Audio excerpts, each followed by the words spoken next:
Hello, this is Brian Otten of Apologetics315.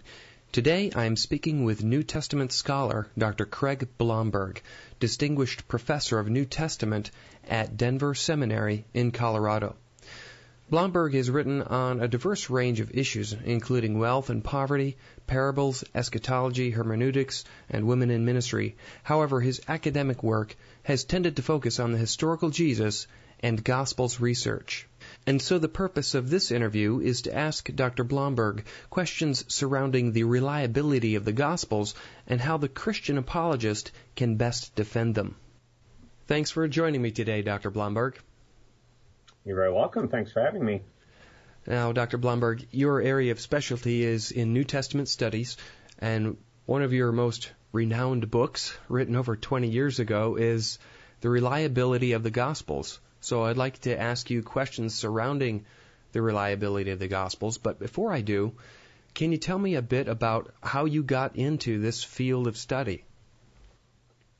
It really goes back to my first years as a Christian, both in high school and college, when I was very active trying to share my newfound faith with friends of all different kinds. And I was committed to trying to give good answers to them. And one set of those questions, particularly when I would try to talk about Jesus' views on a particular topic, I would get, especially in the classroom, from professors, the line, well, of course, modern scholars have demonstrated that Jesus probably never actually said that. And I realized that a huge part of a credible Christian witness was bound up with being able to say, actually, there are probably good reasons for thinking that he did. So when we're looking at the Gospels themselves, you would say they play a pretty central role to defending Christianity as historically true overall? If those are the four books that most directly introduce us to the life of Jesus, who's the founder of our faith, then I don't see how it can be any other way. As we look at how scholars date the Gospels, what's the general consensus about their date of writing, and what importance does that play from an apologetic standpoint? The general consensus, with only rare exceptions, is that they are first century documents. You can line up more conservative scholars who will typically date Matthew, Mark, and Luke to the 60s of the first century, and John to the 90s, and in more liberal circles, Mark either to the very late 60s or 70s, Matthew and Luke to the 80s, and again John to the 90s. And there's a time and a place for a discussion of those respective proposals, but even on the latest standard dates, with Christ having most likely been crucified in the year 30, some would argue for 33, you are looking at a 60-year period at the most, and closer to a 30-year period to the earliest of the written Gospels, which may to the modern person sound like a long period of time, but in the ancient Mediterranean world was a remarkably short period of time between existing biographies and the life of the main characters that they actually treated. And what goes into determining, from an historical standpoint, the authorship of these Gospels? Isn't that disputed to some extent? The authorship, again, tending to fall along conservative versus liberal lines, is disputed.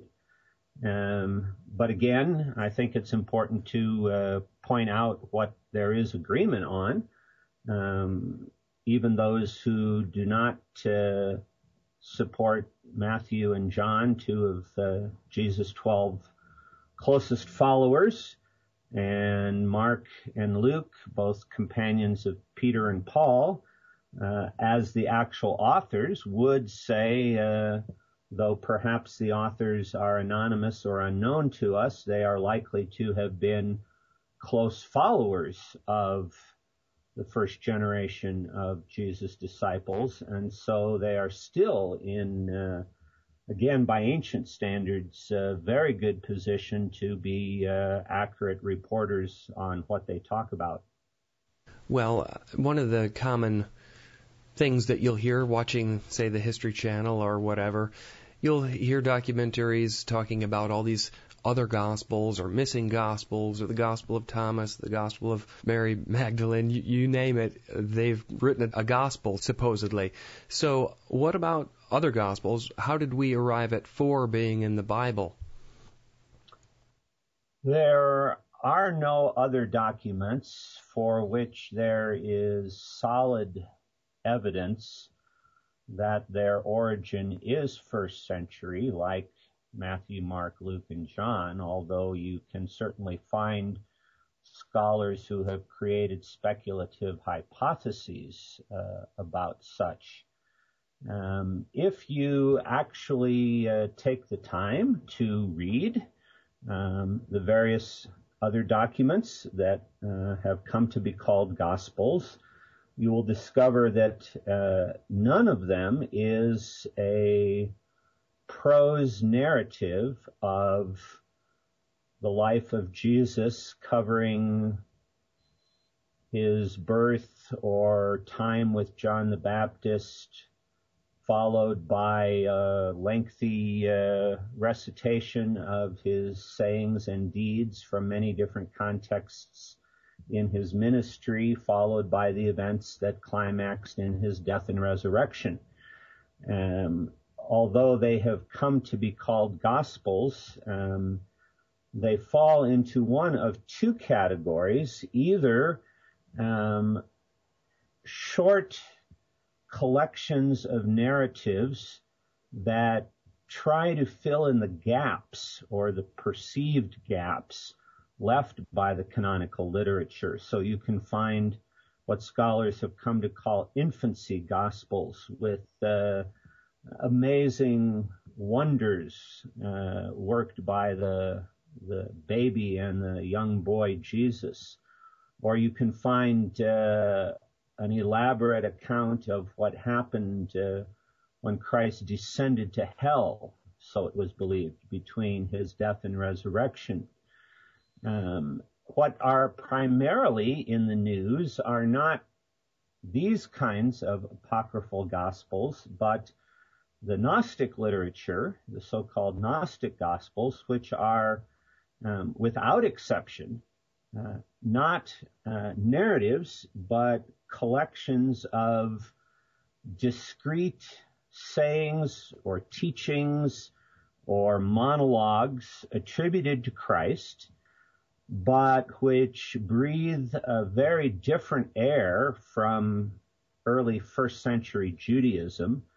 They breathe the air of 2nd through 5th century Gnostic cosmological speculation, which means that they are filled with discussions about the nature of heaven and the catalogs and hierarchies of angels and demons. They are filled with discourses about how the world was created, with all of these various supernatural beings that populated it.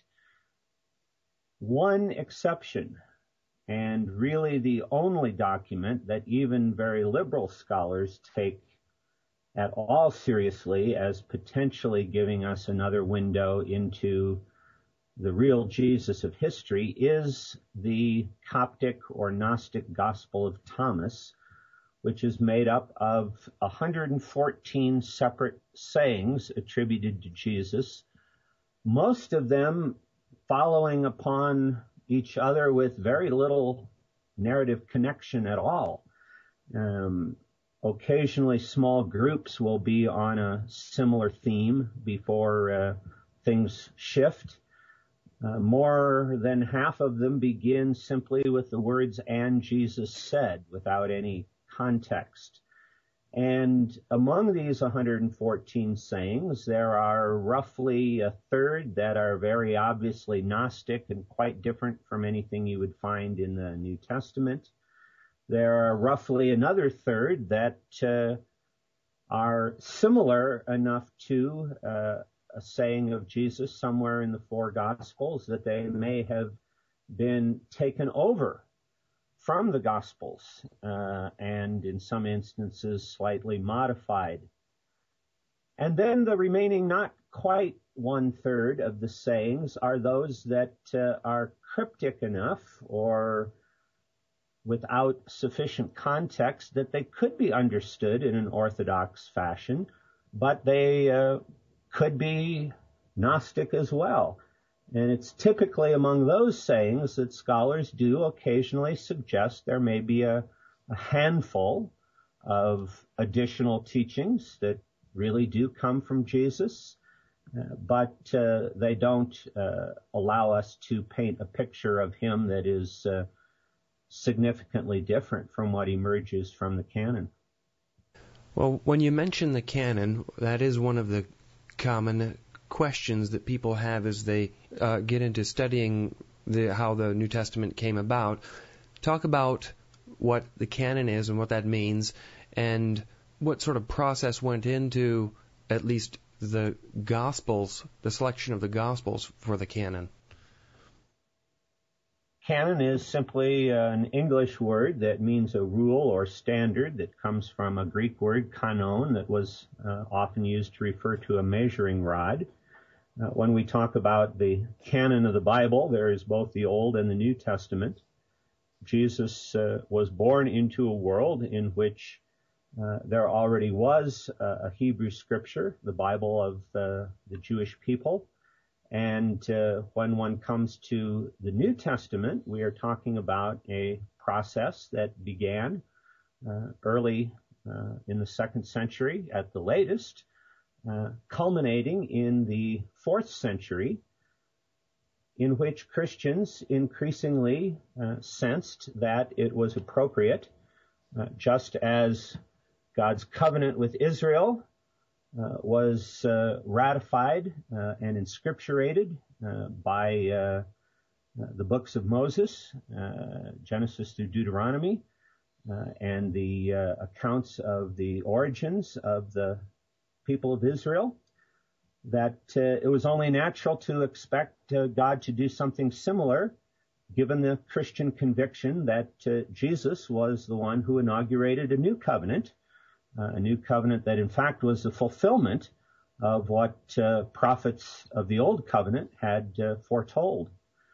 So a process began that we can, to a large degree, trace, in which over the course of a couple hundred years, there was a growing agreement around the ancient Roman Empire in which Christianity was birthed, that the 27 books that were finally formally accepted and ratified by ecumenical councils towards the end of the 4th century were unique and distinct from all other Christian literature that had been produced during that time period, and merited being brought together and treated with the same reverence and authority that Jews had treated what Christians now call the Old Testament.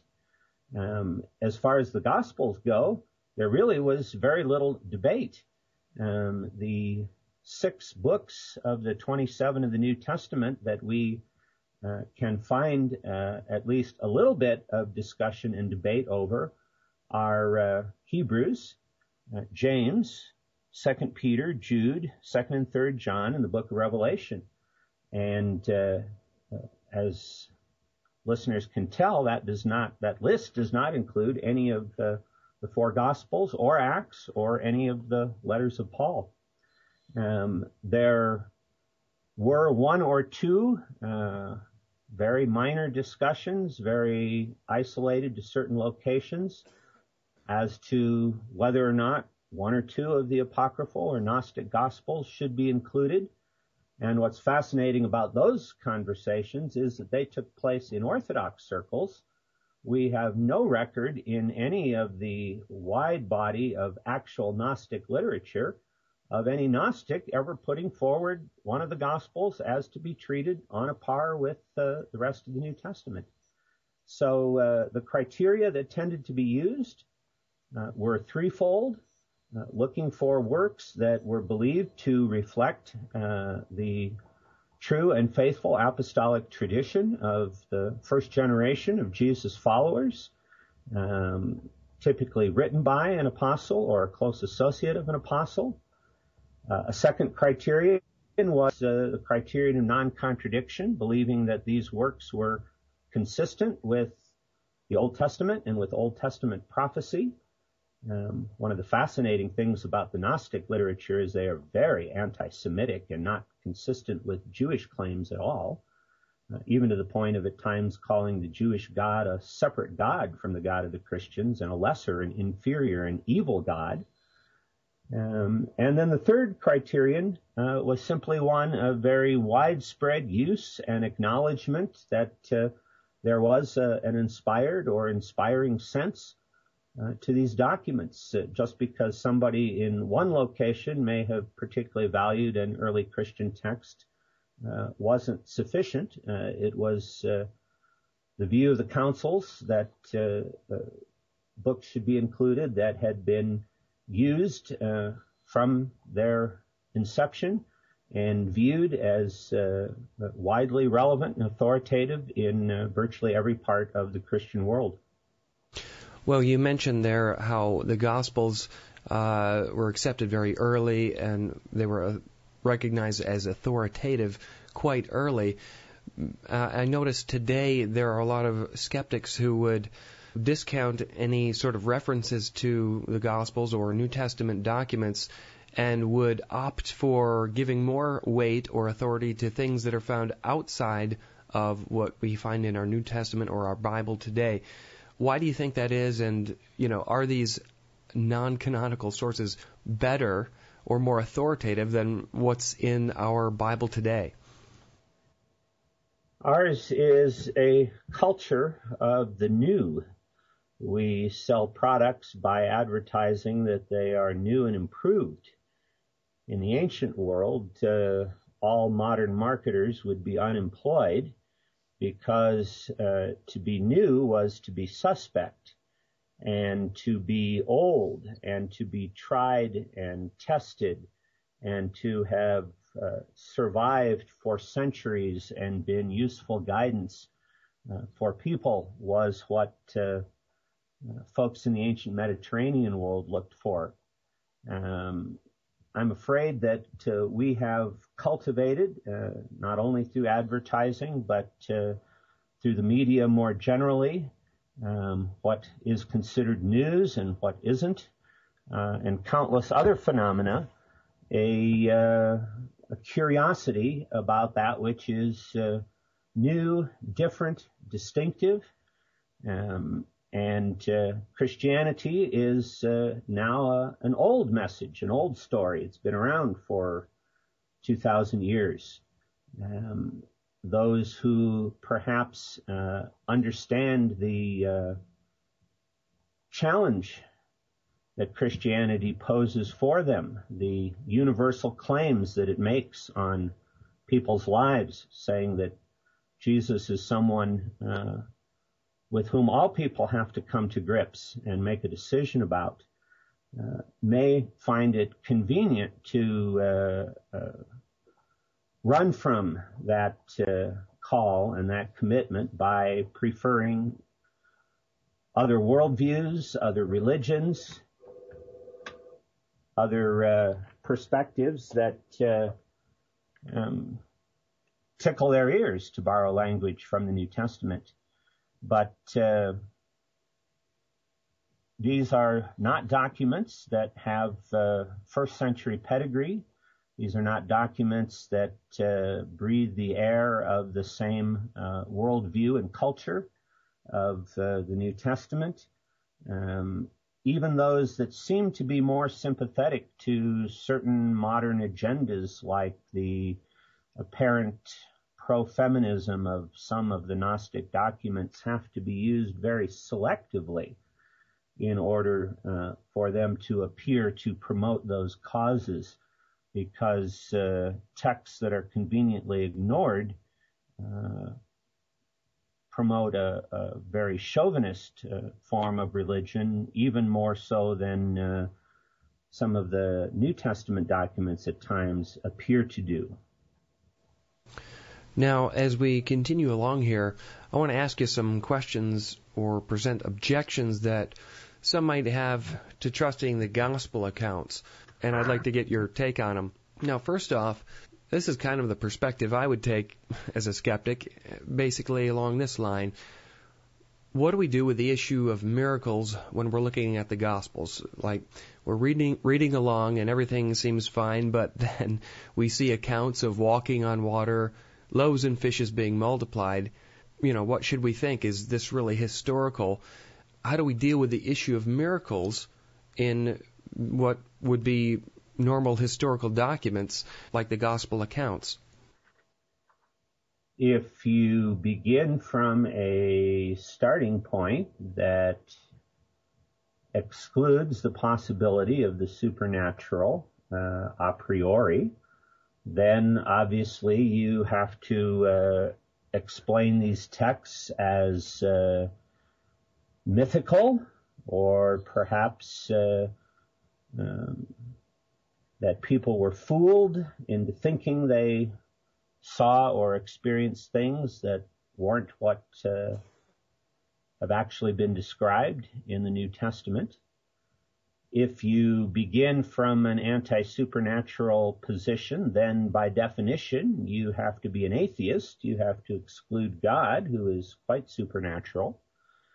And one can then have a conversation and ask if it is in fact scientific or rational to exclude God a priori, if by definition science is the study of that which is repeatable, testable under laboratory conditions.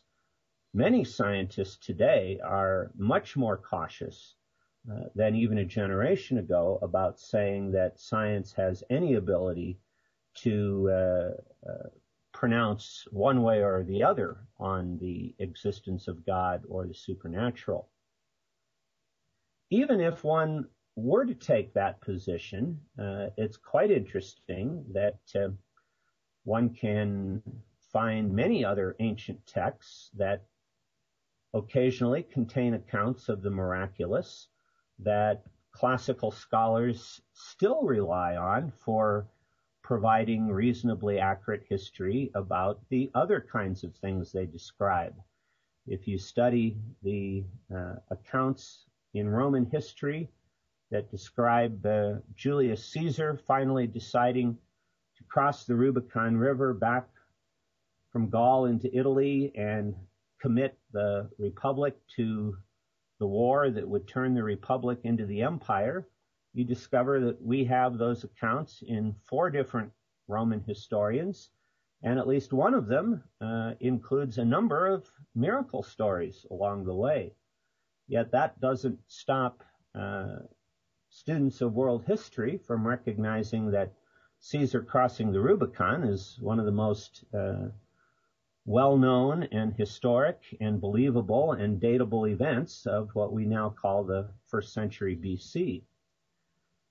If, on the other hand, you at least allow for the possibility of miracle, then you have to take each miracle story that you come to and examine it on a case-by-case basis, whether in the New Testament documents or other ancient documents.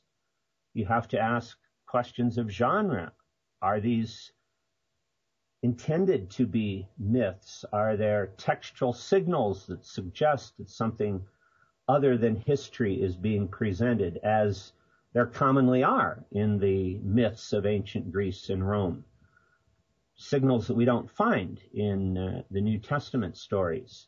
We have to ask questions, as you've done already, about authorship and dating, and were these people in positions to accurately report what they experienced? Are they multiply attested? Are they found in more than one independent source? Do they serve a definable function or purpose that's consistent, in this case, with Jesus' overall agenda? Or are they simply fanciful or random or arbitrary or perhaps even self-serving? Questions like those can be asked, should be asked of the New Testament accounts of miracles and of countless other ancient documents that have miracles. And when you do, you will discover that it is the Christian literature that is the only literature in the history of the world that claims by people who walked with and lived with and heard and saw and experienced firsthand someone they knew to have been a human being who lived within their lifetime. Christianity is the only source anywhere in the world that even makes the claims that the kinds of miracles, and particularly the resurrection of Jesus, occurred in documents that were written close enough to the time of the events they describe by people whose lifespans overlapped with and intersected the events that were described. It doesn't make the New Testament miracles necessarily true, but it does set them off as unique, and it's a question worth pondering. All right, so miracle claims within historical documents, you would say, should be taken on a case-by-case basis, and that you have to weigh all the different factors and contexts surrounding that. But even if you were to determine that something would be perhaps non-literal or historical, that doesn't negate the truthfulness of the rest of the document. Would you say that's accurate? That's a marvelously succinct summary of what I didn't say nearly so concisely. The other thing that, you're going to come across a lot is this accusation that the Gospels are full of contradictions.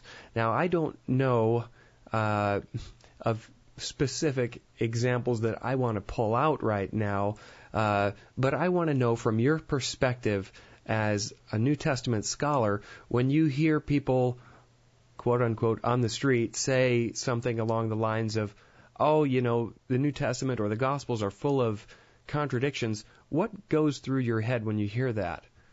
The first thing that I would want to ask people, if I am actually having a conversation with them, is which ones they have in mind. That question will enable me to determine if they have made the comments that they have made simply based on hearsay. Somebody else said it, or they read it on somebody's website, or if they are actually familiar enough with the contents of the Gospels to know of some of the difficulties and the apparent contradictions. Unfortunately, in many cases, that's as far as the conversation can go, because they really don't know what particular phenomena they're talking about. But if they have specific examples, then I am more than happy to discuss them further. Are there certain categories that you would say that many of these alleged contradictions fall into that are coming from inherent misunderstandings of how someone would read a text? Could you maybe unpack some of these common misunderstandings that would make people think that these are contradictions or errors? The only fair way to interpret any document is according to the historical and cultural and linguistic conventions and expectations of the time and place in which it was written. Ours is a culture of a high degree of scientific precision. We expect, perhaps at times unrealistically, that if we see quotation marks around words in print, that means that those individuals said exactly those words, and they have been reported verbatim. The ancient world did not have quotation marks. None of the Mediterranean cultures or earlier, nor was there any felt need for quoting somebody's words verbatim. What was the felt need was to be faithful to their intent, to their meaning, to capture what we might today call the gist of what someone had said. And it was actually considered good historical style not to slavishly repeat somebody's words, but to put them in your own words, perhaps explaining their significance as you did so. The same can be said when it comes not just to reporting someone's speech, but to narrating events in their life.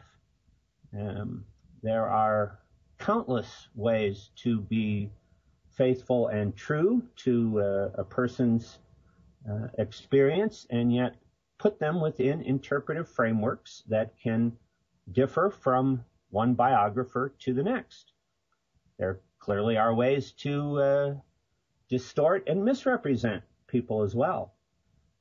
And sometimes modern folks are under the misimpression that ancient historians and biographers didn't make those distinctions, but we know of them because they've been preserved. Writers like Lucian in his book On Writing History describe them in considerable detail. So I think the biggest category, the most important thing to say is judge the differences among parallel accounts of the Gospels by the standards of accuracy and precision of the first century Middle East, not of the 21st century Western world. Allow for all kinds of variation in the way things are reported, only if you see two statements that you are convinced could not simultaneously be true. Do you really have something worth stopping and focusing on in more detail? Now, what about the Gospel of John? Many would say that this is a lot different than the Synoptic Gospels. They would say that it's written much later. The author had a big theological point to get across. Does that give us good reason to have doubts about its accuracy or historical authenticity? How do the differences we see in the Gospel of John come into play here? There's no doubt that if you are reading through the New Testament in canonical sequence and have, in a fairly recent period of time, finished reading Matthew, Mark, and Luke, and then turn to John, that you'll quickly discover that the majority of information about Jesus in the first three Gospels is not repeated in John, and conversely, that the majority of what is in John is not found in the earlier Gospels. There's no question as well that John seems to draw more overt theological conclusions from the material that he narrates from the life of Christ, and that one of the consistent emphases is what could be called a very high Christology, that is to say, a view of Jesus that makes him one with God and appropriately called divine.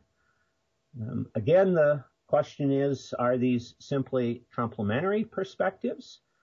Has John decided that the first three Gospels did well enough on what they covered that for the most part he was not going to repeat them but supplement them? Or must we say that these are in fact contradictory understandings of the life of Christ? I think we sometimes fail to appreciate how much theology there really is in Matthew, Mark, and Luke. Sometimes it's more implicit than explicit, but it's only Matthew and Luke that describe Jesus being conceived of a virgin. That's not in John, and yet that certainly portrays him as a very distinct and unique and divine child. And even some of the most dramatic statements in John's Gospel, the so-called I am sayings, where Jesus on 7 different occasions calls himself the good shepherd and the vine and the way and the truth and the life and the resurrection and the life and the bread of life and so on, even to the point of in John chapter 8, using the language of the very divine name for God in Exodus 3:14, when in John 8:58 he says, I am that I am. That at first glance seems utterly unparalleled in the other 3 Gospels until you realize the Greek behind our English translations of such passages like the one you referred to earlier, the walking on the water, where rowing for much of the night against strong winds, the disciples are terrified, thinking they're seeing a ghost as Jesus comes walking to them. And his words to them, at least as Mark renders them into Greek, in Mark chapter 6, are, fear not, I am. It's possible to translate that simply as I am he. But in a context of the miraculous, of what at least is preternatural, if not even supernatural, it certainly sounds like the language of theophany, of God disclosing himself using the very language for deity in the Hebrew scriptures. It's these kinds of comparisons that I think one has to make, and countless more could be made, to show that on closer inspection, the first 3 Gospels in John perhaps do not differ nearly as much, certainly not in any contradictory ways, than might at first blush appear. Do you think that it's an error to focus on the differences over and against similarities that we see amongst the Gospels? Well, if it's not an error, it's at least very one-sided and will give you an imbalanced perception. If someone has spent long periods of time focusing on the similarities, then sure, they may need to focus on distinctives to balance things out. But I doubt there are too many people in the world that fall into that camp, and probably a whole lot more that have just superficially noted the most glaring differences and need as well to, on more thoughtful and detailed study, realize how many similarities there are. Now, shifting gears to talk a bit about Bart Ehrman, New Testament critic. From your perspective, has he made a very substantial case against the reliability of the New Testament, or is it more of a rhetorical public impact of his work? Oh, I'd say it's very much the second of those. Ehrman's works have tended to cluster around 2 themes, one being textual criticism, focusing on the way the manuscripts of part or all of Scripture were copied and passed on over the centuries, part of the invention of the printing press. And the other major theme has been what we've already talked about, the other later, quote-unquote, Ehrman likes to call alternative Christianities or lost Christianities, except that, of course, they're not lost because we know of them, and they've never been lost because we've known about them all along, and what's been more recently discovered simply is more of the same of what we already knew about, but sells books to use titles like Misquoting Jesus, which in fact is just a book about textual criticism and talks about what scholars have always known, that there are textual variants among the manuscripts, and it's the job of the textual critic to use agreed upon and fairly objective procedures to determine what an author most likely originally wrote. Even Ehrman, if you read him carefully, will concede that vast majority of the New Testament is beyond any serious suspicion in terms of the contents of what was first written. But he likes to focus on the microscopic minority of passages where there are interesting differences, and I'm afraid doesn't write in the kind of context that helps readers to understand that context, to understand that they're just looking at the tiny minority and that no doctrine or tenet of Christianity in any way hangs on any of these handful of disputed texts. Had he wrote the book in that kind of a context, it might have become a textbook in a few colleges and universities, but sales would have been limited. You know, you've heard about some people who've read books by the likes of Bart Ehrman, and that causes them to doubt the reliability of the texts. They see some apparent contradiction, and it causes them to reject the Bible. Some even end up abandoning Christianity or even stop believing in God. Now, I find that interesting. I'm just wondering if we're to find an error somewhere in, say, the Gospels, does that give us good reason to doubt the rest of the Gospel accounts or chuck the New Testament? Or not by any means. And one of the real ironies of Ehrman's own personal pilgrimage, which he describes in the introduction to his book, The Misquoting Jesus, is that unfortunately significant portions of his nurture as a young student and supposedly as a Christian were precisely from one wing of very conservative Christian faith that has tried to argue an all or nothing approach. And tragically,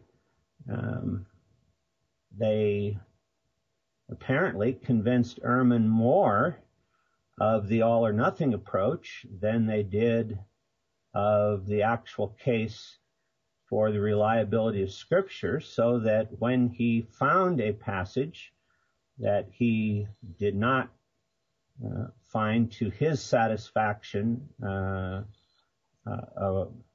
solution to an apparent contradiction by his own narrative, that started him down a path that finally led to him calling himself an agnostic. With all due respect, that's just utterly absurd, because if a classical scholar is studying Arian or Plutarch's biographies of Alexander the Great, and they find one of a handful of places where those sources do contradict each other, they don't write them off. They simply say, okay, one of them's probably right and the other's wrong. Now let's move on. There's still plenty that both agree on that is eminently plausible, and we still have long chapters on Alexander the Great in world civilization textbooks that are probably quite accurate. Well, we had talked earlier just about the issue of miracles and how that can be a challenge to some in accepting the historicity of the gospel accounts. But another objection comes along the lines of Jesus' own predictions about his return, and they would quote portions or they would cite portions of Scripture in the Gospels where Jesus is talking about things happening within this generation, quote unquote, and they would point out and say that, see, he was mistaken, or this didn't take place within that generation. This shows that Jesus' claims here are false. What are your thoughts on those sorts of objections? You have to identify the passages in question, and there are three of them. One is in Mark 9:1, with parallels in both Matthew and Luke, in which Jesus says that there are some standing there in his presence who will not taste death until they see the kingdom of God come with power. What does that refer to? Intriguingly, in all three synoptic gospels, the very next verse introduces the story of Jesus on the Mount of Transfiguration, being revealed in dazzling glory to a select group of his followers in the presence of Moses and Elijah. That certainly qualifies as a very good candidate for a glimpse of the kingdom of God come in power, in which case there's no reference to his return there at all. The second passage comes in Mark chapter 13. I believe it's verse 30, and again with the parallels in Matthew and Luke. Truly I tell you, this generation will certainly not pass away until all these things have happened. Well, what are all these things? Presumably something that's been narrated earlier. So I back up to verse 29 and I read, even so, when you see these things happening, you know that it, or he, is near, right at the door. The first 28 verses of Mark 13 involve the disciples asking about the destruction of the temple and Christ's return, and Jesus giving a whole lot of preliminary events that must occur, finally building up to a description of his return. But it's hard to think that verse 30 is including a reference to his return if all these things are the same as these things in verse 29, which when you see them happening, you know that it's near. When you see Christ returning, you no longer know that it's near, you know that it has come. So presumably verse 29 is referring to everything previously in Mark 13 except Christ's actual return. And if one studies the narrative of the book of Acts and the information in the epistles and Revelation, not to mention non-Christian historians, one can find evidence that all of the preliminary signs of earthquakes and famines and wars and persecution, etc., did abundantly occur in the first Christian generation, culminating in the destruction of the temple by the Romans in Jerusalem in AD 70. The third and final of those passages that you referred to is Matthew 10:23, and it's found only in Matthew. And here Jesus is speaking to the disciples as he's sending them out on missionary work, and also looking beyond his death and resurrection to a time when they will be persecuted. And he writes, when you are persecuted in one place, flee to another. Truly I tell you, you will not finish going through the towns of Israel before the Son of Man comes. There is no evidence that first century evangelists, especially in light of the evacuation of so many of Israel's residents after the war with Rome in 70, there's no evidence that first century evangelists did go to every single town of what Josephus narrates were over 200 in Galilee alone. And with years of occupation and the dispersion of Judaism worldwide, if the purpose of 1023 is to refer to the evangelism of the Jews, the primary inhabitants of Israel in the first century, then that is still an incomplete mission to this day. And it's interesting, this passage doesn't say anything about a particular generation. It just says, here's something you won't finish doing before the Son of Man comes. So to sum up, when you actually look at the three passages that have often been alleged to teach that Christ believed he would return in one generation and was wrong, none of them can be seen to actually teach that. All right, well, I think that answer was very helpful. And as our time's running out here, Dr. Blomberg, what would be your advice for Christian apologists who are studying and defending the reliability of the Gospels? Don't overstate your case, because if it becomes clear that that's what you're doing, then you will lose credibility, at least in some people's minds, to some degree, even on those areas where your case is solid. I would also want to appeal to Ephesians 4:15 to speak the truth in love. There seems to be a certain personality trait that on the one hand God uses mightily, that enables certain gifted, bright individuals to speak very boldly in situations from which others would recoil. But some of that same boldness sometimes can come across as cockiness or arrogance, can sometimes be perceived as more interested in winning an argument than winning a person. And very few people in the history of the world have ever come to Christ because someone who they find personally obnoxious has nevertheless convinced them with an argument. And so it's a combination of the two put together. We need to understand history. We need to understand